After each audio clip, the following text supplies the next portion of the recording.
আর এর ব্যত্যয় ঘটিলে নর্থ আমেরিকা এবং অস্ট্রেলিয়ায় এখন তুফান বইছে। 28 জুন দেশের বাইরে মুক্তি পেতে যাচ্ছে তুফান। কলকাতা, উত্তর আমেরিকা, অস্ট্রেলিয়ায় মুক্তি পাবে সিনেমাটি। বাংলাদেশের মতো বিদেশেও সিনেমাটি নিয়ে রয়েছে তুমুল আগ্রহ। সেখানেও রেকর্ড করার পথে তুফান সিনেমা। একসাথে রেকর্ড অস্ট্রেলিয়ার মতো জায়গায়, এটা কিন্তু ভিনদেশ ভাই। এরই মধ্যে উত্তর আমেরিকা অর্থাৎ কানাডা ও আমেরিকাতে চলছে সিনেমাটির প্রচার।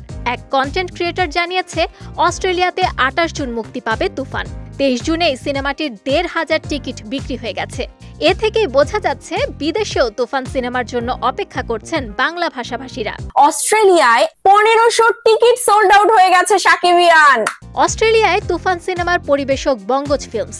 দেশের এক সংবাদ মাধ্যম জানিয়েছে সিনেমাটির সব শোয়ের টিকিট আগাম বিক্রি হয়ে যাচ্ছে বলে জানিয়েছেন পরিবেশক প্রতিষ্ঠানটির কর্ণধার তানিম মান্নান। শো চালু না হতেই টিকিট শেষ, তাই আরও কয়েকটি শো বাড়ানোর পরিকল্পনা রয়েছে তাদের।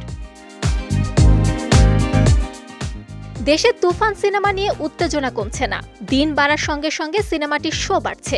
দর্শকরা অগ্রিম টিকিট কিনে রাখছেন সিনেমাটি দেখার জন্য। প্রথম 3 দিনে শুধু সিনেপ্লেক্সে তুফান আয় করেছে 1,20,00,000 টাকা। এবার দেখার অপেক্ষা বিদেশে কেমন ব্যবসা করে তুফান। একই সঙ্গে দর্শকদের চাহিদা মেটাতে পারেন কিনা পরিচালক, সেটিও একটি পরীক্ষা রায়হান রাফির জন্য।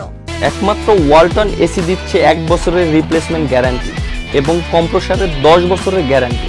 তুফান সিনেমায় শাকিব খানকে দ্বৈত চরিত্রে দেখা গেছে। রায়হান রাফি পরিচালিত তুফান সিনেমায় শাকিবের বিপরীতে অভিনয় করেছেন ভারতের মিমি চক্রবর্তী ও বাংলাদেশের নাবিলা। আরও আছেন চঞ্চল চৌধুরী, ফজলুর রহমান বাবু, গাজী রাকায়েত, সালাউদ্দিন লাবলু, গাউসুল আলম শাওন।